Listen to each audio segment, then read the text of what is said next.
Hallelujah. Tunay na napakabuti ng ating Diyos na buhay. Ah, Bago tayo darako sa exhortation mga kapatid, tayo po yung muna manalangin. Hallelujah. Hallelujah. Praise God. Hallelujah. Dakilang Ama, tunay na kami nagpapasalamat po sa araw na ito na iyong ibinigay muli sa amin. Na muli, ang lahat ng mga banal na ngayong mga pinili ay nagkatipon-tipon dito sa munting lugar na iyong ibinigay sa amin. Tunay, we welcome you, O Lord, for this is your house. We welcome your presence. Alam namin naman na sa iyong salita na sinasabi na may 2 o 3 nakakatipon sa iyong pangalan. Ikaw ay nasa kalagitnaan. And we truly believe, O God, we are more than 3, O Lord. Dakila ka, O Diyos. Nagpapasalamat kami dahil bawat isa sa amin, Ama, ay iyong iningatan sa buong linggo. At kami nagpapasalamat po, Ama, sa araw na iyong binigay ngayon dahil muli kami ay tatanggap ng mga panibagong mga salita na nagbibigay sa amin, Ama, ng kalakasan, ang iyong mga salita, yung mga banal na salita, O God, which is settled in heaven already, O Lord. Ito ay hindi mapapamawi o may pagbabago pa. Dahil ito, whatever you promise, O God, ito alam namin na ito ay iyong gaganapin. O dakilang Diyos, maraming salamat. Salamat na ang munting exhortation na ito ay pawang magbibigay muli sa amin, Ama, ng karagdagan na kasiglahan sa pagpatuloy sa aming pananampalataya. Sa pananampalataya namin, Ama, na ang pagbabalik ng anak mo ay muli ikaw ang siyang magtatalaga sa kanya sa takdang oras na ikaw ang susugo na upang lahat kami ng mga pinili ay kukunin. Nawa, Ama, sa silid na ito, ang bawat isa ay naroon na nawa sa kahandaan, O God. Dahil alam namin naman na malapit na ang pagbabalik ng anak mo.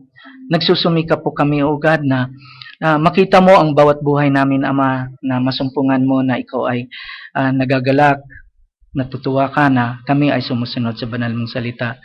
Tulungan mo po kami, Ama, sa mahina naming katawang ito. Minsan kami ay nagkakamali.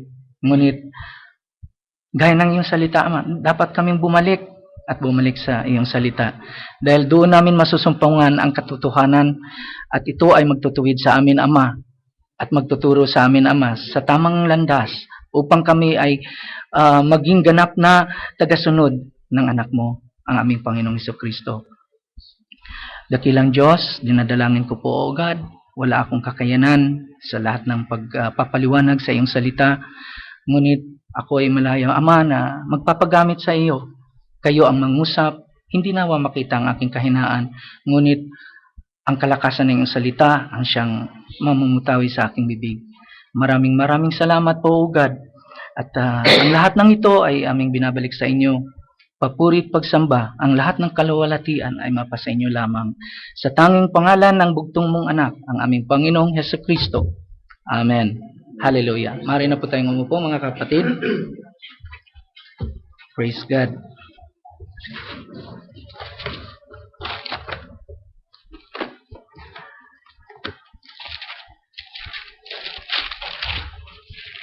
Tunay na napakabuti ng Diyos, ating buhay na Diyos na patuloy nagkakaloob sa atin ng mga bagong revelation, mga encouraging words sa bawat isa sa atin upang tayo magpatuloy, lalong-lalo na sa ating mga pananampalataya. Ito ay tunay na nagbibigay sa atin ng kalakasan upang tayo ay sumunod. Tayo dadako sa Mark 7 verse 24. Magsisimula tayo ng verse 24. Mark 7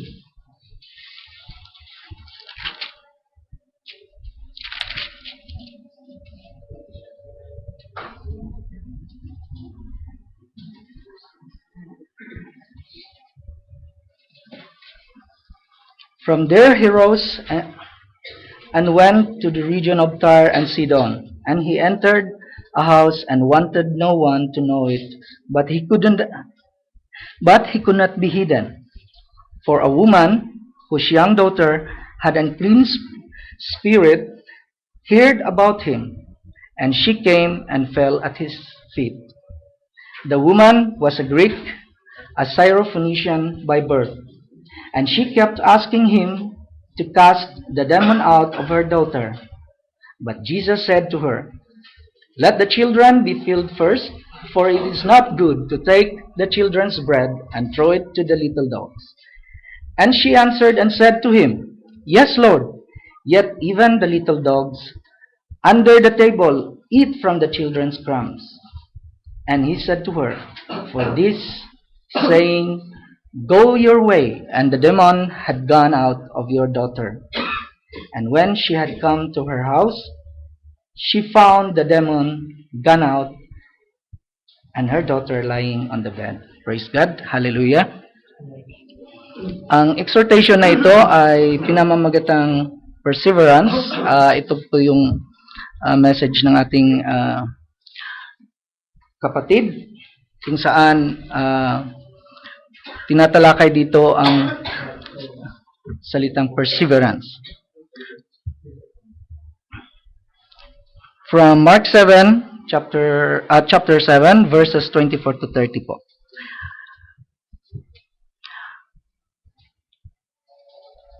Kung ating titingnan ang salitang perseverance sa dictionary, marami itong binabanggit na magkasing halaga o magkasing meaning. Dito sa dictionary, makita natin na ang perseverance, ito ay tumutukoy as a patient effort. It is being able to bear difficulties calmly and without complaint. Trying again and again.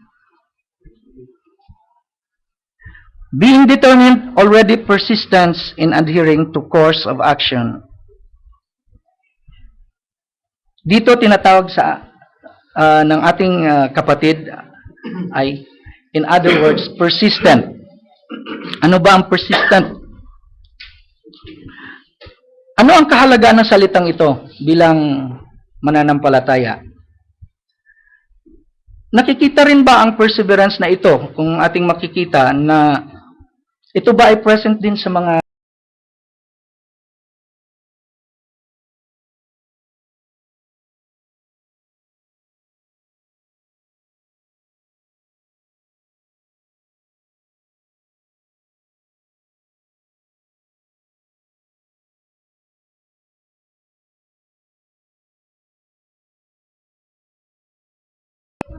tayo nandoon yung ating pagsusumikap o pagtsatsaga. So, ang bawat isa sa atin ay nagkaroon ng pagtsatsaga to get or to reach that goal. So, ang perseverance ay hindi na ito bago pa sa lahat. Ngunit, isang mahalagang elemento po ito, ang perseverance, sa paglakad natin bilang isang Kristiyano. Hallelujah. Sinasabi nga dito, meron tayong commitment, patience, endurance. Sinasabi ni Brother Branham dito, i-quote ko yung sinabi niya, he said that all Christians must be perseverant, must be persistent.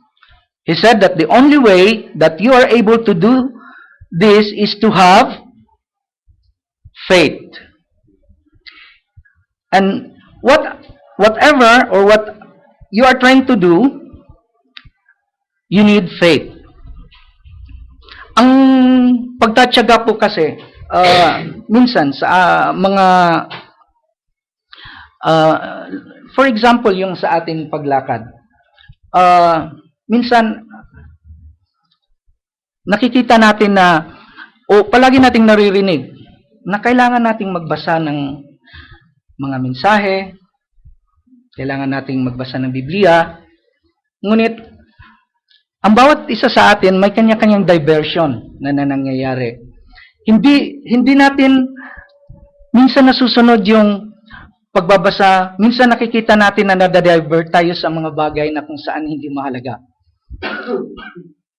Ang masasabi ko po sa sarili ko na ako mismo, nangangailangan din ako ng pagtsatsaga. Kasi minsan ang nangyayari is, kung tayo ay napapagod na, minsan ang nagiging tendency po natin, tayo natutulog na kaagad. Hindi na tayo nagbabasa.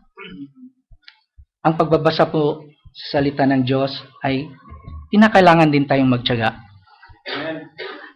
Mapagod man tayo o hindi, pagbibigyan natin ng oras ang isang bagay, so tayo ay nagtsatsaga sa pag-aaral ng salita ng Diyos.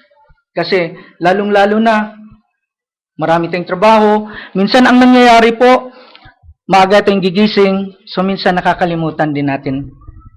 Hindi na, kahit nga sa pagpipray, sandaling-sandali na lang. Nagiging shortcut pa ang mga prayer natin.